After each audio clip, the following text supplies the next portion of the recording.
Okay. For those of you who missed this episode of the Shadow Spark Chronicles, here's what went down. Ozadol Frost is back. He jumps into action and seeks out the leaders of the Arboreum. He also issues an odd order for someone to be released from prison. He then asks the party to join him for food and drink in the meeting hall. Gwynton, Bishop, and Marsland fill Ozadolf in with what he has missed since being trapped in the Statue of Loth. The antics of the Pillar of Air and her demand to put her siblings to sleep or else she would destroy the world, Marsland then breaks in and states that Hugh, Gwynton's brother, is alive, which brings Oz great joy to hear about his friend. He states his hope to see him again if the time allows. He also divulges that he is unlikely to leave the Arboreum for some time. When Anax's name is spoken, Oz grabs his temples and tells the party that he remembers the execution of Anaximander. Although they were the memories of his brother Grizz, Oz remembers them as his own. The horror amplifies as the party tells him that Ozadolf issued the order. Oz takes responsibility even though he did not directly order the execution. He asks about Justinian, wherein the party reveals their falling out after Oz's soul is recovered.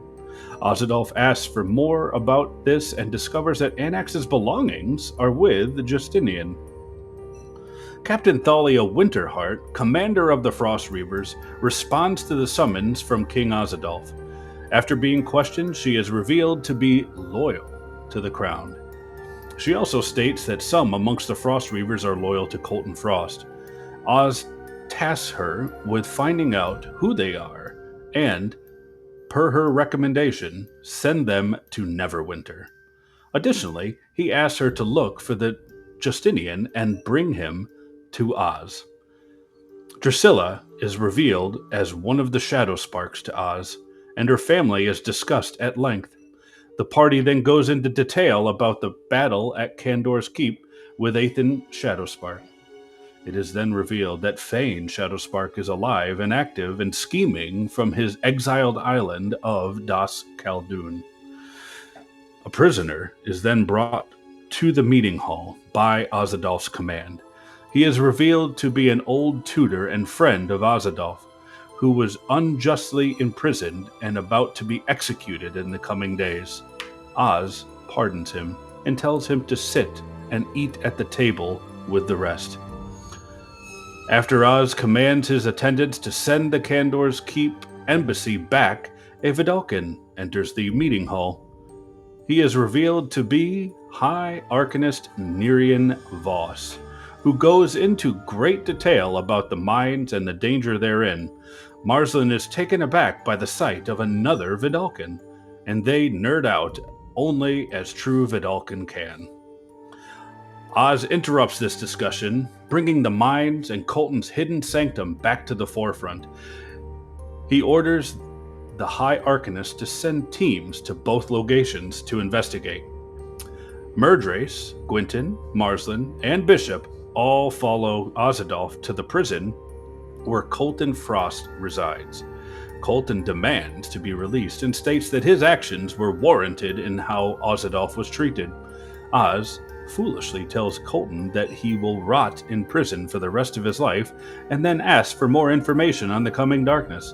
Colton, of course, refuses to speak on the issue, but instead demands his release. Oz, fearing treachery from within, refuses and orders a blind, deaf servant to be sent in to feed and clean Colton's cell. After leaving the prison, Justinian is brought forth before Oz and returns Oz's blade and also asks for his birchwood blade to be returned. Bishop does. Gwynton states that a discussion is in order between Justinian, Gwynton, and Marsland over last night's argument. Oz assigns an attendant to the party and tells them they can meet in the meeting hall. Oz leaves the rest to attend to Murdrace, the prisoner who was just released and pardoned. Once inside the meeting hall, Justinian apologizes to the party for his actions the night before. They discuss the future together and come to an understanding about each other. The past several months have taken quite a toll on the Unsparkers, culminating with the death of Anaximander Starward and the return of Azadolf Silverleaf. They decide to venture forth together to see an end to the Shadow Spark malady that is afflicting the Isles of Frisia. Marsland returns to the inn to pick up his pet Sparky, and the party all rests easy in the royal rooms in the Simoleon Tree. Please join us every Monday at 7 p.m. Eastern Standard Time as we continue with the ongoing adventures of the Shadow Spark Chronicles. And as always, we'll see you in the dungeon.